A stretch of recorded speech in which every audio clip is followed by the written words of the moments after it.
Hi there, I'm Joey. I'm Jacob. And we are watching Star Trek for the first time. Last time on Star Trek, we had the Cloud Minders, not the Cloud Miners. Even though that would make sense. Cloud Minders. Is okay. It was fine. And now we're on the final 3 episodes of Star Trek, the original series.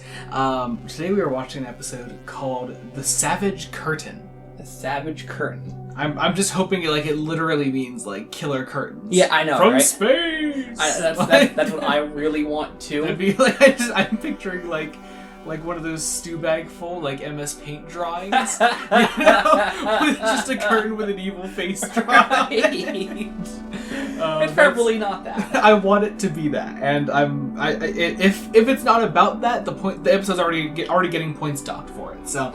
We're about to get into post-episode thoughts in a second. Be sure to join us then. We're about to watch The Savage Curtain. Son of a bitch. God damn it. I had this horrible feeling at the back of my mind that the last 3 episodes would suck. I was really hoping they wouldn't. But I mean, yeah, there's kind of hope, I guess, for the last 2. This because I'm really not sure how much worse it can get than this. I know. I mean, we saw Lincoln, we got excited, and then we really should have realized every episode involving the U.S. was written by Roddenberry. Yeah. So it's fucking okay. So it's written by co-written by Gene Roddenberry, but from a story by Gene Roddenberry. So it's him. It's all him, and you could tell immediately. It's full of his really bizarre American patriotism. It's just fucking miserable. But he really tries to square with what he perceives as future American patriotism. Yeah. We use this as an opportunity to I guess kind of explore Kirk and his own American ideals, and which is really funny considering that doesn't really seem to be a thing. Yeah. Because, I get it. The point is supposed to be that, Kirk has Lincoln, Spock has Surak. But Surak, I feel, is, a much more important figure in Vulcan history. Yeah, he's, a central figure to the whole of the planet. Yeah, and to an entire race of people. We're talking about humans. This is fucking Abe Lincoln here. I don't know. Does Kirk really admire Abe Lincoln that much? I mean, according to the episode, he does. This is the same guy that in one of the Roddenberry episodes from last season literally quoted the Constitution to somebody, you know? Right, I know. Yeah, I don't know. It's just fuck. I just This is not going to be good analysis, no matter what. Oh no, no matter okay. what. Let's start with the best kind of comments we can make of the episode. Scotty is hilarious as always. Oh, obviously. I love the fact that Kirk has everyone dress up in formal wear for when they go to meet Abe Lincoln, which is kind of fun. It's definitely a fun few minute gag. Yeah. I did like the costume for the big rock monster. I thought that was fun. I thought the costuming was really cool. just on It did become a little generally. silly when they just kind of kept cutting back to him though in the middle of the fight, and it's okay, you're not actually doing anything new with the costume. It looks kind of cool, but now it doesn't because it's just kind of silly at this point. It wore off pretty fast. And that's about all the positive comments I can make, because this, I think, is genuinely one of the worst episodes of Star Trek we've watched. It's very bad. It's really bad. We should have also had a hint. The second the episode died for us is when the blackface came in. Yes. But up to that point, we also had the weird moment between Lincoln and Uhura. Where I forget exactly what he called her. I'm kind of glad I don't. I'm remember. glad I don't remember. Yeah. He's like, oh, sorry, I shouldn't have called you that. And Uhura's like, oh, well, it's okay. We've learned not to be hurt by words. Which I mean, I guess is Roddenberry kind of. That's Roddenberry's whole thing. It's the ideal utopian future. Everyone's holding hands under a rainbow and all that. But it still comes across really weird, and it Roddenberry was trying to say something more, but also didn't realize the time period in which he's still making television. Yeah, that's exactly it. If the point of the shows was more to be, hey, this is an everybody universe. Yeah, you shouldn't be saying to people in the 1960s, oh, well, they'll just get over racial slurs eventually. What? That's not... That's not... You show that through action. Yeah. Which, my understanding is the rest of Star Trek does do that. Yeah. I mean, the premise of the show does that, you know?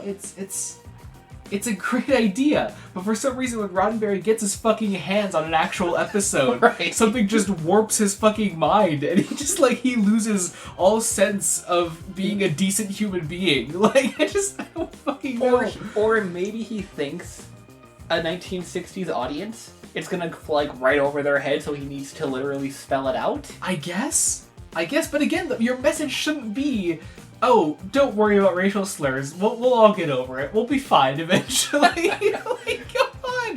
What the fuck, like, dude? I feel like what the fuck? I feel like that would still carry weight. Like, probably, wouldn't that be more the exception when someone calls you a racial slur? You're like, oh god, I haven't heard that in a while. Yeah. Like, you could use that as like an opportunity to be like, okay, yeah, this term is outdated, but wow, something like that is like really, just as shocking. Yeah, like it really hits because you don't hear it as often. Yeah. Like it should almost be the opposite approach of what just happened. Yeah.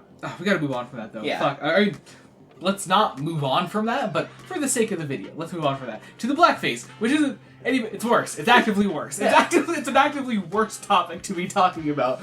But god damn it, it's really bad. Yeah. So the rock monster brings out Abe Lincoln, Surak, Kirk, and Spock's enemies in this little arena fight that he's come up with. A whole bunch of fictional people. And Genghis Khan. And Genghis Khan, who's also in blackface, and the oh my god. Oh, the Klingon. I kind of like the idea being that they're like these important evil figures throughout history. You have one of the guys that were part of World War III with Khan and all that. Yeah, he was a leader. He was a colonel. Yeah, I forget who the woman was. I forget what some kind of chemical scientist. Yeah, who performed experiments. Yeah, and then you had the Klingon, I guess, that sent the Klingon race down like a path for war. You know, right. Like, cool idea. He's kind of it's not explored at all. Like, they don't explore that concept at all. Right. But at the end of the day, it's the darkest we've ever painted a Klingon, and odds are this is the last Klingon TOS appearance, and I'm so fucking sad. I know. What? Just... Like, I don't want to comment as to the reasons why you would do that. Yeah. But, like, why would you do that? Why would you fucking do that? Like,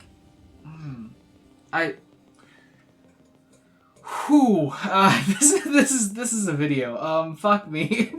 I hate talking about this. This is so bad. By the end of the episode, we learned that the rock monster pulled a fucking image of Abe Lincoln and Surak from Kirk and Spock's minds, which doesn't really explain how the evil people got there too. How he created those images. I mean, presumably they're images because, Abe Lincoln and the other guy were. Well, yeah, but did they pull them also from Kirk and Spock? Probably. I mean, they would know each of them culturally. Yeah. Was Kirk actively thinking about Genghis Khan and the Klingon leader in blackface? Was that it? You know what? Considering the content of the episode and shit we know about Kirk from the past, it would not surprise me. That wouldn't be the greatest leap. I agree. Oh god, we have 2 episodes left of Star Trek TOS. Oh, please don't be this bad. Depending on how the next 2 go, I will either be so happy that it's over, or really sad to see it go. And I guess we'll find out next time when we continue Star Trek: The Original Series. Be sure to join us next week. Until then, this has been Joey Morgan. I'm Jacob. Goodbye.